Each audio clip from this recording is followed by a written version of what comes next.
The winter of 1876 laid a cruel hand upon Cross Hollow, Wyoming territory. Snow fell heavy as judgment, transforming the modest church into a portrait of pristine white that belied the darkness gathering within. Inside those timber walls, Clara May Redford stood alone before God and 30 witnesses, her hands trembling beneath satin gloves as the minutes stretched longer than the shadow of the Tetons at sunset. I've seen many a soul abandoned in my years, but few sights cut deeper than a woman waiting at an altar where no groom appears. The assembled townsfolk shifted in the hard pews, whispers rippling through the room like prairie grass in a coming storm. Clara's shoulders remained squared beneath her handmade wedding dress, though anyone looking close could see the pallor beneath her freckles, the way her breath caught short with each toll of the church bell. At the 12th stroke, the door swung wide. Not Jesse Langford, but his father Elias stood framed in winter light, snowflakes melting on the shoulders of his Eastern-tailored coat. His eyes, calculating as a banker's ledger, swept past Clara to settle briefly on the deed papers tucked inside the family Bible near the altar. "My son has reconsidered this arrangement."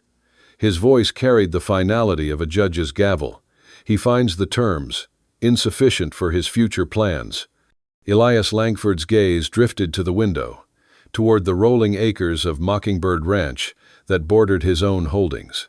Not a glance spared for the 3 months of candlelight sewing now stained by the first tear tracking down Clara's cheek. She did not speak, did not plead. The second tear fell, then a third, before she gathered her skirts and fled past Elias, past the stunned minister, past the pitying stares of neighbors who'd warned her father years ago about Langford ambitions. The church door crashed open against Clara's desperation, winter's fury swallowing her whole. She ran as though wolves nipped at her heels, her wedding veil tearing free in the howling wind. 4 miles through drifting snow, lungs burning with each ragged breath, skirts soaked and heavy as guilt. Branches clawed at the delicate lace her mother had saved from her own wedding trunk. Each stumble left her wedding dress more tattered, more broken, like the promises made over her father's fresh grave. Cross Hollow was no place for proper justice. Every soul living there knew that Laramie held the nearest real courthouse, the nearest lawman not beholden to Langford money. The same railroad interests pushing through the territory had turned neighbor against neighbor, small holdings squeezed by promises of prosperity that somehow always benefited those already wealthy. Clara had heard her father speak of it often enough before the consumption took him last spring. "The big fish are circling, Clara girl," he'd warned from his sickbed. "They'll come for Mockingbird Ranch soon as I'm under." Her mother hadn't lived long enough to see his prediction fulfilled, her heart giving out during the long summer drought. Now Clara stumbled forward, her mother's wedding ring cold against her finger beneath the once white glove. Frostbite threatened her hands, but she'd sooner lose fingers than surrender that last piece of inheritance. The Langfords could claim many things through their failed marriage trap, but not this small circle of gold that had witnessed better promises than theirs. The barbed wire fence marking property lines loomed ahead, steel teeth biting into the white expanse. Clara fell hard against the last post, her legs finally surrendering. Blood from scraped palms stained the snow crimson. Rather than turn back toward town and face their whispers, she forced herself beneath the lowest wire. Her dress caught, fine fabric rending further as she crawled forward on hands and knees. "Won't go back," she whispered, each word a cloud of defiance in the freezing air. "Won't give them the satisfaction." Every painful inch gained left a trail of blood droplets marking her passage like desperate breadcrumbs. Beyond the ridge, smoke rose from a distant chimney. Shelter, perhaps, or another enemy. In Cross Hollow, a woman alone could never be certain which awaited her. Clara pushed forward, darkness creeping at the edges of her vision. The cold had stopped being painful some time back, a dangerous sign, she knew. Her mother had taught her that much about Wyoming winters. When the pain stops, death begins its courtship. A dark shape crested the ridge ahead. Man or beast, Clara could no longer tell, her vision swimming with exhaustion. The figure approached, boots crunching in snow, then stopped. A long moment passed before he knelt beside her, Redford's daughter. The voice came rough as bark, but not unkind. Clara tried to focus on the weathered face beneath the brim of a worn hat. Though they'd never exchanged words before, she recognized Boone Thatcher, whose Red River ranch shared her northern boundary. Without question, he shrugged off his heavy coat, wrapping it around her shoulders with calloused hands that moved with surprising gentleness. His fingers brushed her cheek, concern deepening the lines around his eyes when he noted her blue-tinged lips, the vacant stare that had settled in place of her usual clear gaze. "Some men don't deserve what they're given, Miss Redford." He lifted her with the ease of someone accustomed to carrying calves through spring floods, settling her before him on his horse. Consciousness fled as they crested the hill, Clara's last waking thought fixed on the smoke drawing nearer. When her eyes opened again, firelight danced across unfamiliar walls. Her ruined wedding dress hung near the hearth, dripping melted snow onto the stone floor. In its place, men's clothing covered her shivering form. As Clara struggled to sit upright, her gaze caught on a faded tintype prominently displayed on the rough-hewn mantel. A young woman in bridal clothes looked back at her, eyes carrying a wounded expression. Clara recognized immediately, for she had seen those same eyes in her own mirror just hours before. Boone Thatcher's ranch house stood defiant against Wyoming's fury, a fortress of hand-hewn timber and river stone that had weathered more winters than most men survived out here. Clara May Redford studied the eastern-facing windows from her borrowed bed, watching dawn's first light break against the mountain rim like nature's own promise. The glass panes, real glass, not oiled paper, spoke of a man who built permanent things in a land where most folks just passed through. "You can stay long as needed," Boone had explained the previous evening, his voice rough as pine bark but lacking the bite his weathered appearance suggested. He'd shown her to a small room off the kitchen, pointing out the door that locked from inside. Nobody comes calling uninvited at Red River Ranch. Even through fever-blurred vision, Clara had noted the touches that seemed at odds with a bachelor's quarters braided rug warming the plank floor, curtains framing each window, china plates arranged precisely on open shelves. This was a home prepared for a family that had somehow never materialized. On the bed, she'd found fresh clothing folded with unexpected care, simple men's work clothes, altered with neat stitches for a woman's frame. Clara ran her fingers over the careful seams now, wondering what woman had once warranted such consideration from the solitary rancher. Morning light revealed Boone already gone, though a coffee pot bubbled on the cookstove and fresh bandages sat beside a basin for her raw hand. Clara moved gingerly through the quiet house, each step sending pain through her frost-nipped toes. Her wedding day humiliation felt distant now, like someone else's misfortune witnessed from afar. I've seen many a soul rebuild after breaking, but few start by taking proper inventory of what remains. Clara May was already counting her assets rather than her losses, sure sign of frontier wisdom taking root. The ranch house yielded its secrets slowly as Clara explored. A desk drawer contained meticulous ledgers spanning years, each page filled with Boone's tight handwriting, tracking weather patterns, cattle, health, and range conditions. She traced the notation for the previous day. Found Redford girl near West Fence. Blizzard intensifying, written with the same matter-of-fact precision as 3 calves born, all healthy. When afternoon light caught dust motes dancing by the window, Clara spotted a lone figure trudging through drifts toward the house. Without thinking, she stirred the stew she'd started from dried beef and root vegetables stored in the cellar.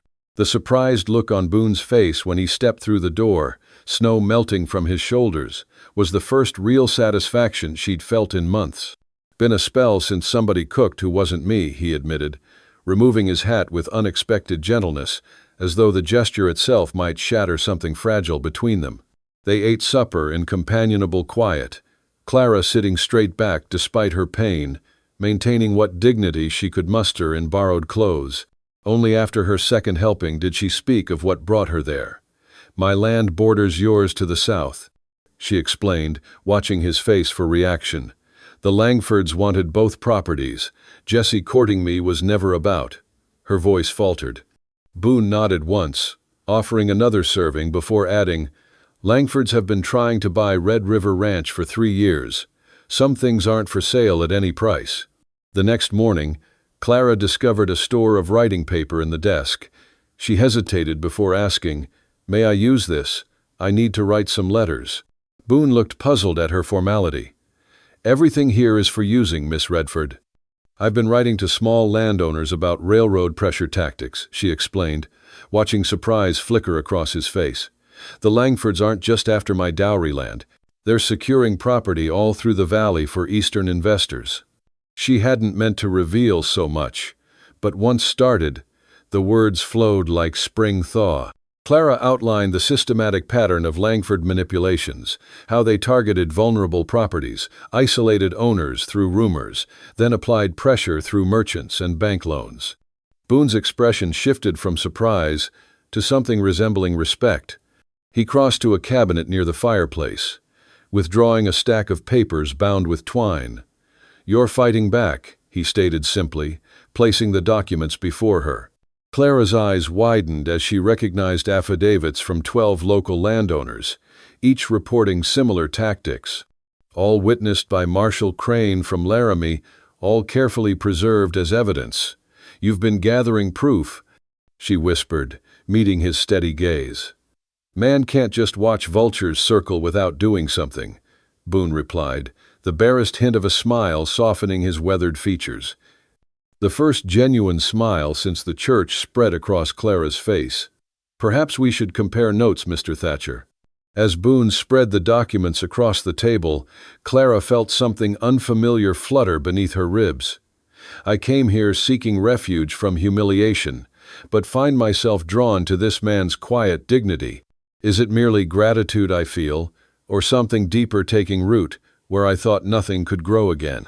The lamplight cast long shadows as they worked through the evening, heads bent close over matching evidence of the Langford schemes.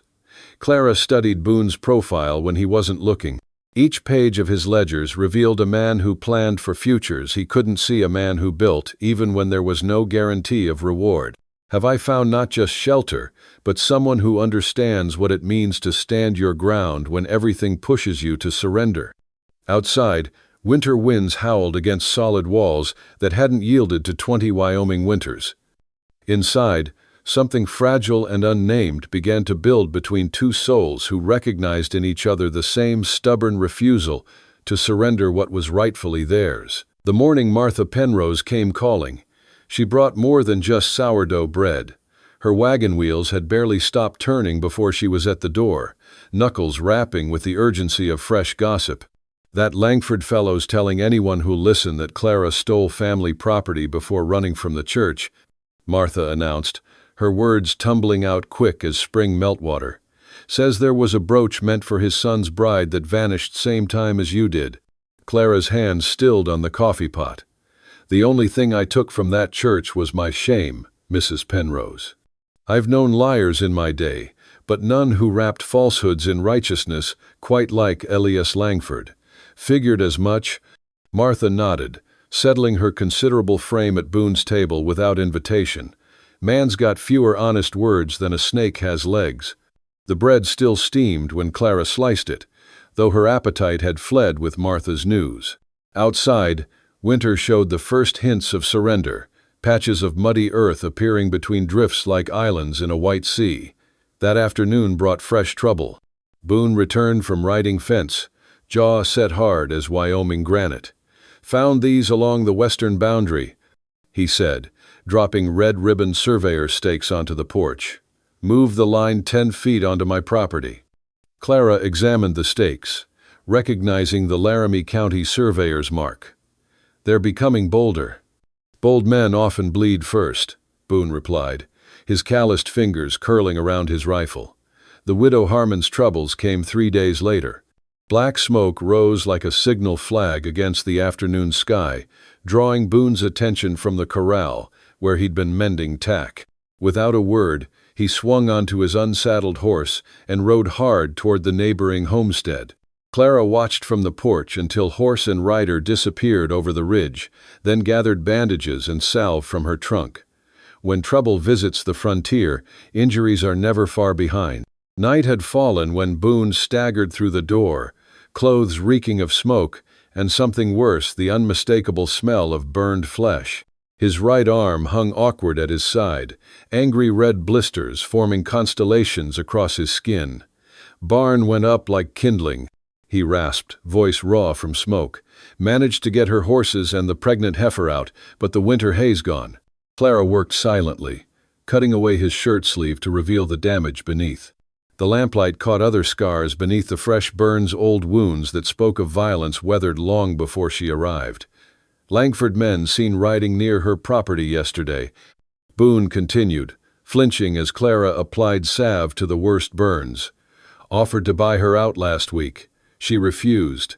Dawn found Clara still at Boone's bedside, cool cloths fighting the fever that had claimed him through the night. His breathing came shallow and quick, each exhale carrying muttered words she couldn't quite catch. Marshal Otis Crane's arrival broke the morning stillness, his bay mare's hooves crunching through crusted snow. The lawman removed his hat upon entering, revealing hair gone mostly to silver despite his 40-some years. "Thought you ought to know," he said without preamble. "Elias made quite a show at the Mercantile yesterday. Called you a spinster thief, and Boone your accomplice, in full hearing of half the town. Says he's filing papers with the circuit judge come Monday." Clara's spine stiffened. "On what grounds?" "Man like that doesn't need grounds," the marshal sighed. "Just needs friends in high places." The marshal's gaze drifted to Boone's unconscious form. "Railroads coming through this valley one way or another, Miss Redford. Langford's promised the company access through properties he doesn't rightly own yet.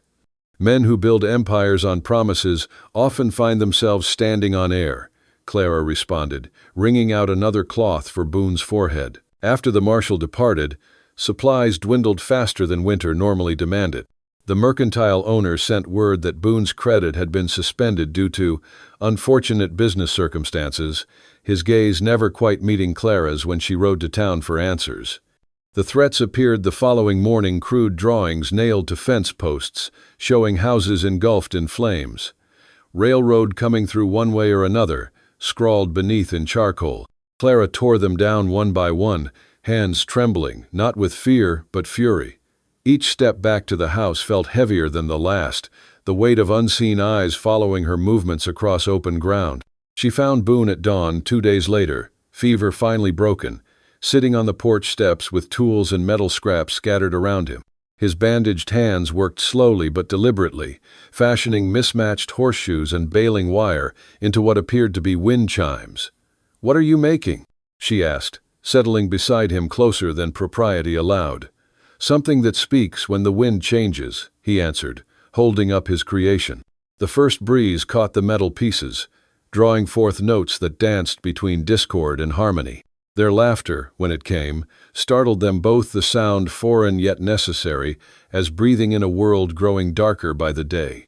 That night, tending his burns as fever threatened return, Clara found herself speaking of things long buried. "I was promised to Jesse since I was 12, she confessed, fingers gentle on his scarred skin.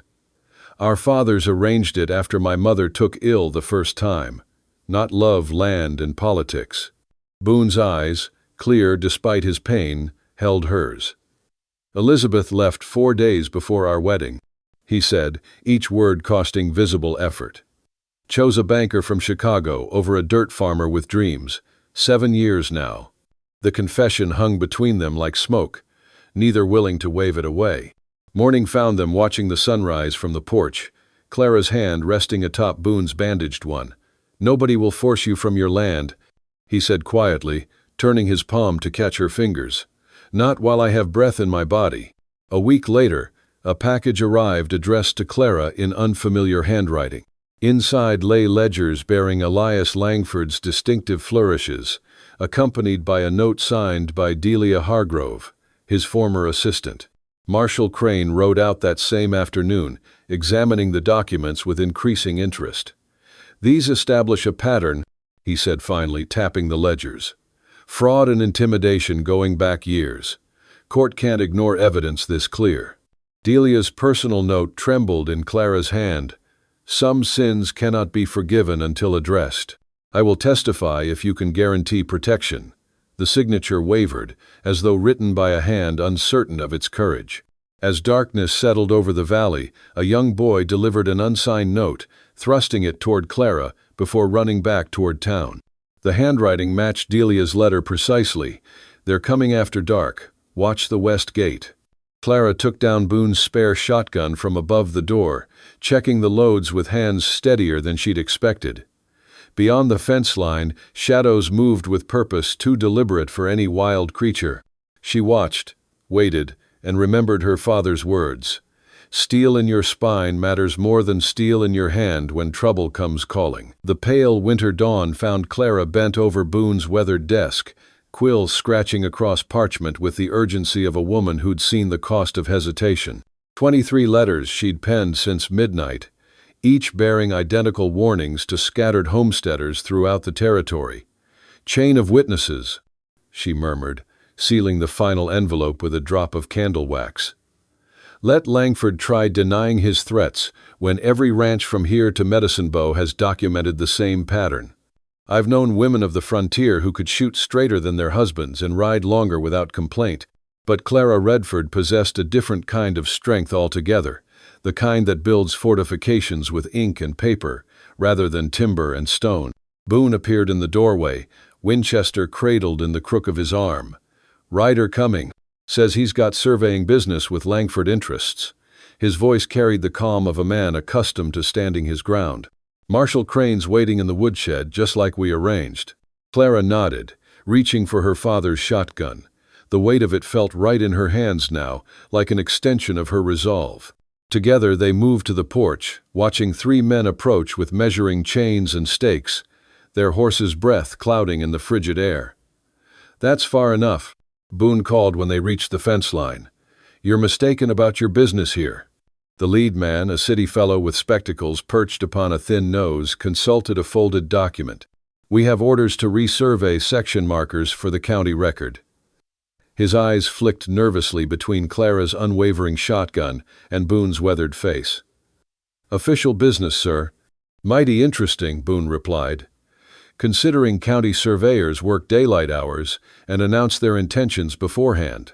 When Marshal Crane stepped from the shadows, badge catching moonlight, the surveyor's companions shifted uneasily in their saddles.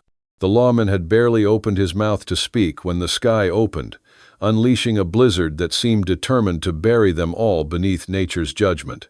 "Inside," Clara commanded over howling wind, "unless you prefer freezing to answering questions."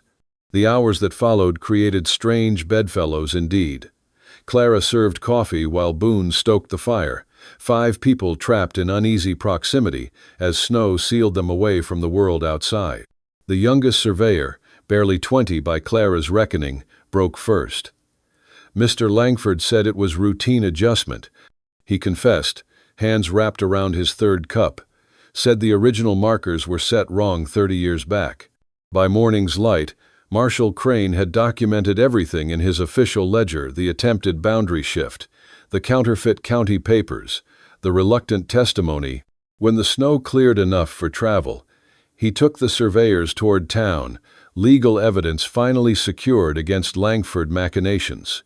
"First blood drawn in our favor," Boone observed, watching them disappear into the white landscape. Their victory proved short-lived.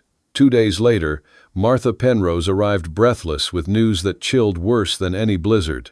"Judge Barlow's moved your hearing up 2 weeks, giving you 48 hours to gather witnesses instead of 14 days. Clara's knuckles whitened around the doorframe. "Langford's doing." "Undoubtedly," Martha agreed, "though none can prove it." They had scarcely digested this setback when hoofbeats announced another visitor. Jesse Langford sat astride his black gelding at the property line, looking every inch the gentleman caller rather than the man who'd abandoned Clara at the altar. "A word, Miss Redford," he called, tipping his hat with practiced charm. "A private settlement offer from my father." Clara approached alone despite Boone's protests, stopping several yards from her former betrothed. "Father always admired your land, not you," Jesse stated without preamble. "The engagement was merely the most expedient method of acquisition. His smile never reached his eyes. But circumstances have changed. Testify against Thatcher instead, and we'll ensure you keep Mockingbird Ranch intact. And why would I consider such an offer? Clara's voice remained steady despite the fury burning beneath her skin. Because no respectable man will marry a woman of scandalous reputation living unchaperoned with a bachelor, wearing men's clothing. Jessie's gaze traveled dismissively over her practical attire. Choose wisely, Clara. Your land or your future. Standing beneath the winter sky, Clara felt something shift within her soul. I've spent my life seeking approval from men who saw me as property to acquire, not a person to respect. Now I must decide, surrender to fear of isolation, or stand firm with the one man who asks nothing but offers everything. That night, Clara and Boone rode through blinding snow, passing rains between them as exhaustion threatened to claim them both. Their hands met briefly during each exchange, warmth transferring through worn leather gloves like silent encouragement. The Laramie courthouse loomed gray and imposing when they finally arrived, their mounts steaming with exertion. Inside, Marshal Crane had assembled an unexpected alliance, 3 widows previously pressured by Langford's schemes, each clutching documentation of their own. Clara spoke with quiet authority before Judge Barlow, presenting organized evidence while Boone's steady presence behind her drew approving nods from the gathered witnesses. The judge, clearly expecting unprepared opponents, found himself unable to dismiss the overwhelming documentation despite Langford's obvious influence. Victory seemed within reach until Elias Langford himself burst through the courthouse doors, waving official-looking papers. "Your Honor," he announced with triumphant certainty, "I've just received confirmation that Gold Line Railroad has secured federal government backing. Their spring construction requires full valley access, including Red River Ranch water rights." The railroad representative beside him nodded gravely. Eminent domain supersedes private claims when national interests are at stake. Judge Barlow's expression fell as he examined the documents. "I'm afraid government priority claims could indeed override individual property rights, regardless of proven intimidation tactics." His eyes met Clara's with genuine regret. "The law provides little recourse against progress, Miss Redford." The battlefield had suddenly shifted beneath their feet, and Clara felt the weight of Boone's calloused hand settle briefly on her shoulder, a silent promise that whatever came next, they would face it standing together. Clara May Redford had weathered enough Wyoming winters to recognize a man with something to hide. The railroad representative shifted his weight from boot to boot, eyes darting toward the courthouse door like a spooked Mustang seeking escape.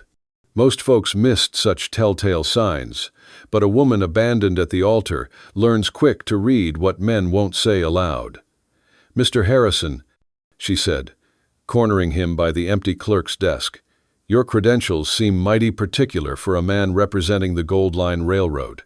The man's collar grew tight around his neck. "Don't know what you're implying, ma'am." "Strange thing," Clara continued, voice soft as new snow but just as cold. "My father corresponded with Gold Line for 3 seasons about possible routes. Never once mentioned a Benjamin Harrison among their representatives. I've seen gambling men fold with stronger hands than that railroad man held against Clara Redford's steady gaze. Harrison's shoulders slumped like a man unburdening a heavy pack. "Langford paid me $50 to wear this suit and testify. The railroad's planning a southern route 20 miles down through Chapman Valley. Flatter terrain, less snow trouble." His confession came faster now. Langford figured if folks believed the railroad was coming through Red River Valley regardless, the judge would rule for progress over property rights. Within the hour, Marshal Crane documented the man's statement, adding forgery of official credentials to the mounting case. The lawman's weathered face creased with satisfaction. Federal offense that. Langford's finally stepped into quicksand too deep for his fancy boots. Clara wasted no time dispatching a telegram east to Gold Line's actual headquarters. By sunset, confirmation arrived of the true southern route, the reply bearing official company seals that no amount of Langford money could falsify. Judge Barlow's face turned the color of storm clouds when he reconvened court next morning. The bench creaked beneath his fist. "This court has been deliberately misled," he thundered, spectacles flashing as he surveyed the room. "Such contempt for judicial process will not stand in my jurisdiction." Delia Hargrove sat ramrod straight on the witness bench, her severe black dress stark against the wooden rail. 7 years as Langford's bookkeeper had etched permanent lines between her brows, but her voice carried firm across the hushed courtroom. "I witnessed Mr. Langford forge no fewer than 12 documents relating to property transfers," she testified, hands folded primly atop her lap, "including the marriage contract prepared for Clara Redford, which contained hidden provisions transferring all water rights to Langford Holdings upon consummation. Jesse Langford, once the golden son of Cross Hollow's wealthiest family, withered under the judge's questioning. Father said it was just business," he stammered, no longer meeting Clara's steady gaze. "The plan was to marry her, secure the water rights, then manufacture grounds for divorce before spring roundup." The court clerk approached with faded ledgers. "Your Honor, these records show 17 properties acquired by Langford Enterprises over 6 years. Each parcel was subsequently sold to partner companies at profits exceeding 200% within months of acquisition." Judge Barlow removed his spectacles, rubbing the bridge of his nose before delivering his ruling. "This court finds in favor of the defendants. Mockingbird and Red River Ranches shall retain full rights to their properties, with injunctions against further Langford encroachment. Furthermore, I award triple damages for proven harassment and attempted fraud." His gavel crack echoed like rifle fire. The courthouse steps had witnessed many proclamations, but none quite like Clara May Redford, standing beneath spring sunshine in a simple blue dress, not a hint of bridal white to be found. Townsfolk gathered close as she spoke, her voice carrying clear as a church bell. "Land in this territory belongs to those who work it honestly," she declared, "not those who scheme to take what isn't rightfully theirs."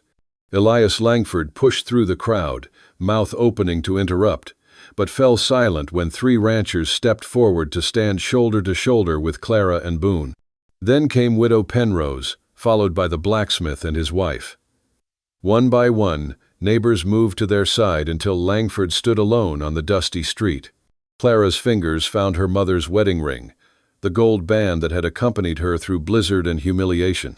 With deliberate care, she slipped it from her finger and placed it in her pocket rather than leaving it in place. Not discarded, but transformed from shackle to keepsake. Marshal Crane stepped forward. "The federal marshal's office is opening formal investigation into Langford Holdings, effective immediately." His proclamation effectively ended not only Elias's political aspirations, but the social standing that had protected him for decades. "All landowners concerned with fair treatment are welcome at Red River Ranch tomorrow sundown," Clara announced, her invitation carrying across the gathered crowd. "Together, we'll establish a cooperative to protect our shared water rights and grazing interests." Standing back from the commotion, Boone watched Clara with undisguised admiration. While she spoke with supporters, he quietly slipped into the jeweler's shop across the street, emerging minutes later with a small velvet box tucked deep in his pocket. The journey back to the ranch brought gentle snowflakes, winter's last gasp before full spring. As they crested the final ridge, Clara noticed something unexpected: surveyor stakes with blue ribbons fluttering in the breeze.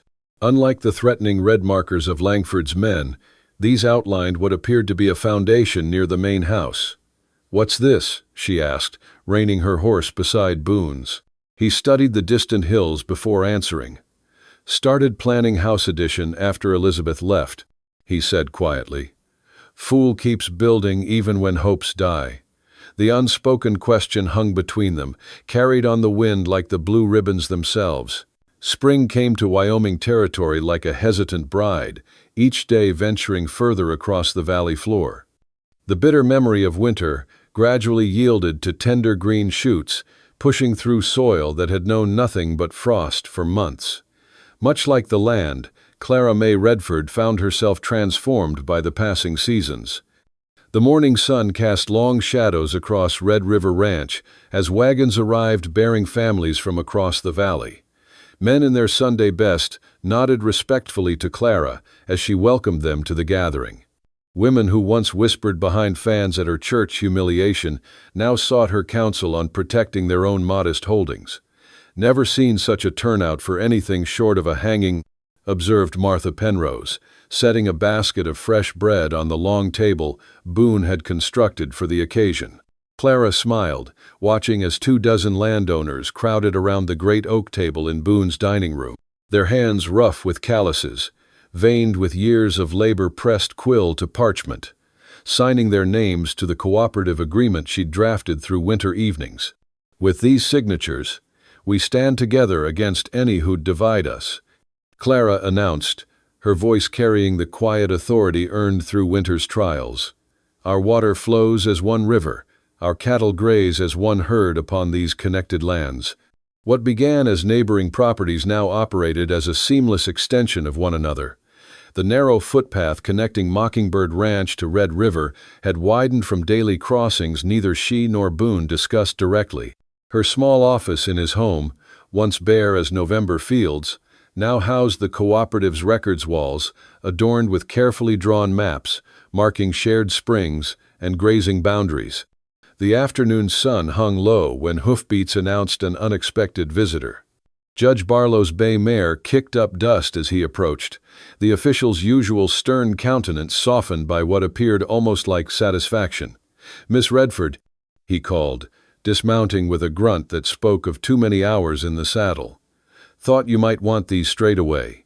He extended a leather portfolio stamped with territorial seals.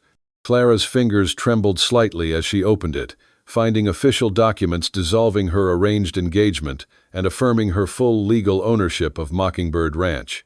The judge cleared his throat. "Court finds no legal claim existed between you and young Langford. Your father's property passes to you without condition or encumbrance." Clara walked slowly to the fence line where she'd collapsed that snowy winter night. The same post that had supported her broken body now stood wrapped in fresh spring meadow grasses. With deliberate movements, she removed the papers from their binding and tore them into pieces, releasing them to the wind that swept across the greening pasture. "Fitting end to bad business," Judge Barlow commented, nodding toward Boone, who watched silently from the porch. The rancher's eyes reflected something Clara couldn't name: recognition, perhaps, of how far she'd traveled from the broken woman in torn wedding finery he'd found bleeding in the snow. The following morning, Clara rose before dawn as had become her habit. The eastern sky showed first hints of light as she made her way toward the river that gave Boone's ranch its name. She found him there, seated on a weathered log, watching water rush past with spring's urgency. "Thought you might come," he said without turning, the words carrying neither surprise nor presumption. When he stood and faced her, the morning light revealed what his hands held: a small wooden box, carved with simple flowering vines. "Not offering contract or arrangement," he said carefully, opening the lid to reveal a simple silver ring. "Asking for partnership of choice that might grow into something more, if given time and care. Medals from my mother's brooch, only things she brought west worth keeping."